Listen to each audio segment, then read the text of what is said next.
మహాగుణుడైన యేసుక్రీస్తు అతి శ్రేష్టమైన నామములో మీ అందరికీ శుభాభి వందనాలు తెలియజేస్తున్నాను. ఈరోజు దేవుని సన్నిధిలో మనం 2025 సంవత్సరం చివరి దినంలోకి మనం అడుగుపెట్టాం. ఈరోజు ఈ మాటలు వింటున్న ప్రతి ఒక్కరూ జాగ్రత్తగా గమనించండి. దేవుని వాక్యం చదువుకుందాం. మలాకీ గ్రంథము 3వ అధ్యాయము 6వ వచనం. యెహోవానైన నేను మార్పు లేని వాడును గనుక యాకోబు సంతతి వారైన మీరు లయము కాలేదు. ఈరోజు మనం ఎందుకు లయము కాలేదు అనగా ఎందుకు మనం సజీవంగా ఉన్నాం, ఎందుకు మనం బ్రతుకున్నాం తెలుసా? దేవుడు చెప్తున్నాడు యాకోబు సంతతి వారితో, మీరు నమ్మిన దేవుడైన యెహోవా మార్పు లేనివాడు గనుక యాకోబు సంతతి అయిన మీరు ఇంకా లయము కాలేదు. ఈరోజు అదే మాట మనతో మాట్లాడుతున్నాడు.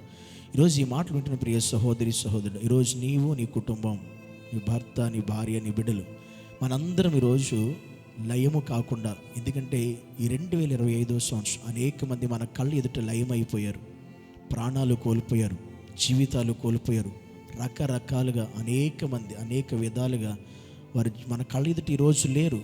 వారి జీవితాలన్నీ లయమైపోయాయి, కనుమరుగైపోయాయి. మన ఎదుట ఈరోజు గతించిన కొన్ని నెలల క్రితం కనబడిన వారు ఇప్పుడు లేరు, కొన్ని రోజుల క్రితం కనబడిన వారు ఈరోజు లేరు. వాళ్ళందరూ ఏమయ్యారు? లయమైపోయారు, గతించిపోయారు. కానీ ఈరోజు మనం ఇంకా లయము కాలేదు అంటే మనం నమ్మిన దేవుడే దానికి కారణం. మనం గుర్తుపెట్టుకోండి. ఈ 2025 సంవత్సరం ఈరోజు చివరి దినంలోకి మనం అడుగుపెట్టాం. దేవుడు 365 రోజులు మనల్ని కాచి కాపాడి భద్రపరిచి ఈ రోజులకి సజీవులు మనల్ని ఉంచాడంటే దాని అర్థం ఆయన మార్పు లేని దేవుడు కనుక. మరి మనలో మార్పు వస్తుందా? సంవత్సరాలు గడుస్తున్నాయి, నెలలు గడుస్తున్నాయి, మనలో మార్పు వచ్చిందా? ఈ సంవత్సరం ఏమైనా మార్పు మనలో చూడగలిగాడు దేవుడు? ఏమైనా మారామా?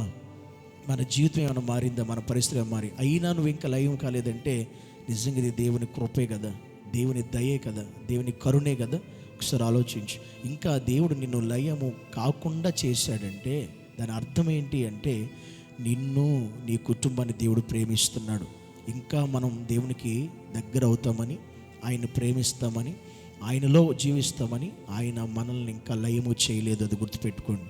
ఎందుకంటే మనకంటే గొప్పవారు లయమైపోయారు, కానీ మనం ఇంకా అలా ఉన్నామంటే అది దేవుడు మన పట్ల చూపిన ప్రేమ, కృప, కనికరం.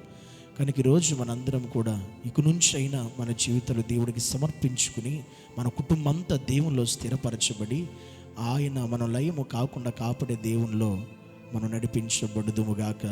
ఆమేన్. పరిశుద్ధుడైన తండ్రి, నీకు వందనాలు యేసయ్య. నీ సన్నిధిలో నిజమే యాకోబు సంతతి ఇంకా లయము కాలేదు అంటే నువ్వు మార్పు లేని దేవుడు ఉన్నావు. మా జీవితాలకు నువ్వు మార్పు లేని దేవుడు ఉన్నావు కనుక మేము ఇంకా లయము కాలేదు. ప్రభువును బట్టి నీకు వందనాలు, స్తోత్రాలు. ఈరోజు మమ్మల్ని, మా కుటుంబాలను ఎంతగా కాపాడుతున్నందుకు, బలపరుస్తున్నందుకు, నడిపించినందుకు, నువ్వు కాపాడిన ప్రతి క్షణమును బట్టి, ప్రతి దినమును బట్టి, ఈ సంవత్సర కాలం అంతని బట్టి యేసయ్య నీకే వందనాలు, స్తుతులు, స్తోత్రములు, కృతజ్ఞతలు చెల్లిస్తున్నాం.